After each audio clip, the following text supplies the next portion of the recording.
Bismillahirrahmanirrahim. Assalamualaikum warahmatullahi wabarakatuh. Waalaikumsalam warahmatullahi wabarakatuh. Alhamdulillah wassalatu wassalamu ala Rasulillah Muhammad ibn Abdullah wa ala alihi wa sahbihi wa man walah, amma ba'du. Bapak-bapak, ibu-ibu, kaum muslimin dan muslimat rahimani wa rahimakumullahu ta'ala. Pada kesempatan kali ini kita akan memasuki hadis kedua pada pembahasan hadis-hadis terkait sholat dari kitab Umdatul Ahkam. Pada pertemuan yang lalu kita sudah sampaikan hadis yang menjelaskan bahwasannya di antara amalan yang paling dicintai oleh Allah Ta'ala adalah sholat pada waktunya, yang maknanya adalah sholat di awal waktu. Pada kesempatan kali ini kita akan membahas hadis tentang dianjurkannya menyegerakan sholat subuh. An Aisyah radhiyallahu ta'ala anha qalat. Dari Aisyah, semoga Allah Ta'ala meridhoinya, ia berkata, Laqad kana Rasulullah sallallahu alaihi wasallam yusallil fajra. Kata Aisyah radhiyallahu ta'ala anha, Nabi sallallahu alaihi wasallam beliau salat subuh.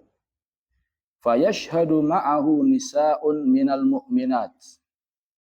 Hadir bersama Nabi sallallahu alaihi wasallam untuk salat subuh beberapa wanita dari kalangan orang-orang beriman.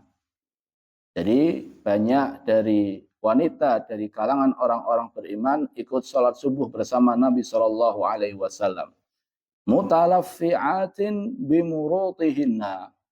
Kata Aisyah radhiyallahu taala anha, mereka para wanita menutupi badan mereka dan kepala mereka dengan murut. Murut itu artinya adalah kain yang tebal yang terbuat dari bulu domba.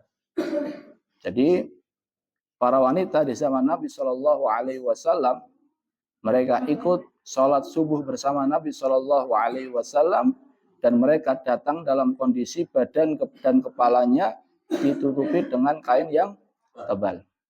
Summa yarji'na ila buyutihinna. Kemudian setelah selesai sholat, mereka pulang ke rumah mereka. Ma ya'rifuhunna ahadun minal ghalas. Kata Aisyah radhiyallahu taala anha, tidak ada yang mengenali mereka karena masih gelap. Jadi hadis ini menunjukkan bahwasannya para wanita ikut sholat bersama Nabi Shallallahu Alaihi Wasallam pulang. Ketika mereka pulang, kondisi di saat itu masih apa? Gelap, masih gelap.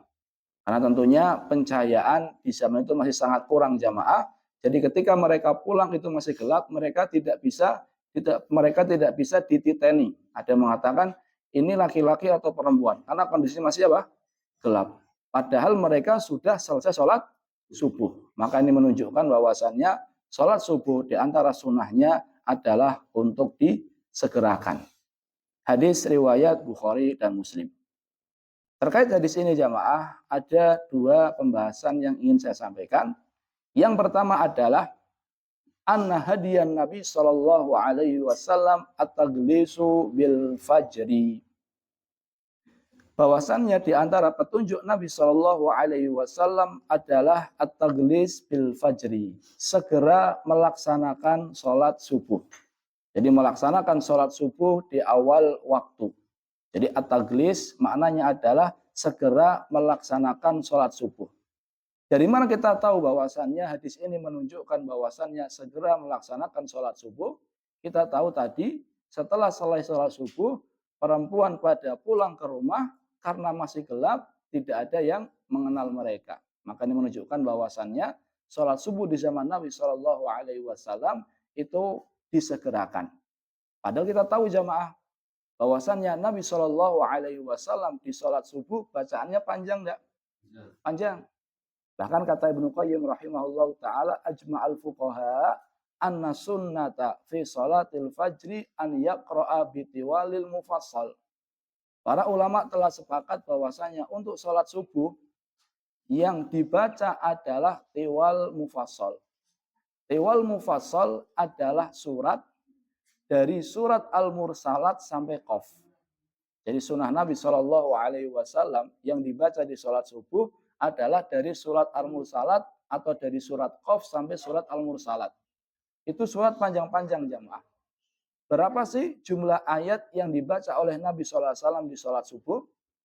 Kata seorang sahabat yang bernama Abi Barzah, dia mengatakan, anna Rasulullah sallallahu alaihi wasallam kana yaqra'u fi salatil ghadah, bahwasannya Nabi sallallahu alaihi wasallam beliau membaca di salat subuh minas sittin ilal mi'ah.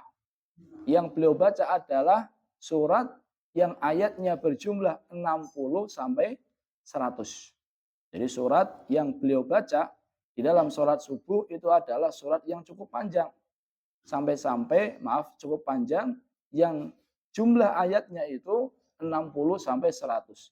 Bersamaan dengan hal itu jamaah, bersamaan dengan sholat Nabi SAW di sholat subuh itu lama, bersamaan dengan hal itu, wanita pulang ke rumah mereka masih dalam kondisi apa? Gelap. Maka hadis ini menunjukkan bahwasannya disunahkan untuk menyegerakan sholat subuh. Didukung dengan hadis yang lain. Hadis dari sahabat Harmalah Al-Anbari. Kata Harmalah Al-Anbari, ataitun nabiyya sallallahu alaihi wasallam fasallaitu ma'ahul ghadah. Saya mendatangi Nabi sallallahu alaihi wasallam, saya ikut salat subuh bersama beliau.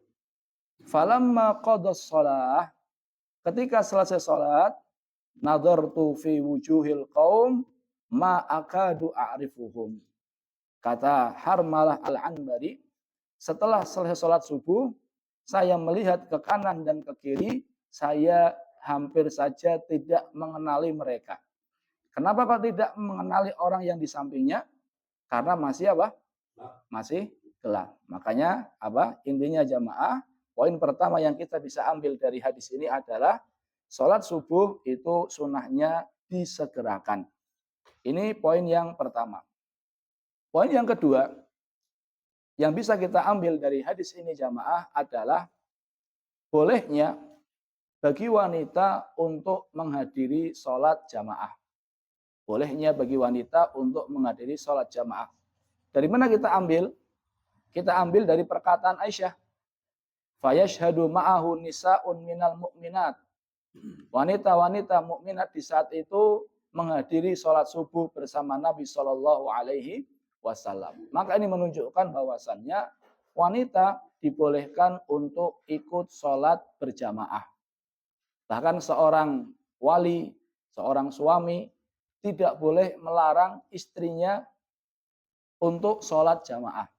Jadi seorang suami itu dilarang sama Nabi Shallallahu Alaihi Wasallam untuk dilarang oleh Nabi Shallallahu Alaihi Wasallam dari melarang istri untuk sholat jamaah.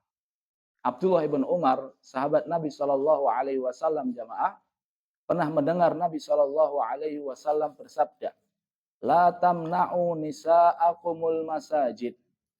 Kata Nabi Shallallahu Alaihi Wasallam, janganlah kalian larang istri-istri kalian dari menjalankan sholat di masjid. Idasta'dzanakum ilaiha, apabila mereka izin untuk sholat jamaah. Jadi kata Nabi Shallallahu Alaihi Wasallam, seorang suami dilarang untuk melarang istrinya sholat berjamaah di masjid. Ketika Abdullah bin Umar menyampaikan hadis ini jamaah, anaknya Abdullah bin Umar yang bernama Bilal.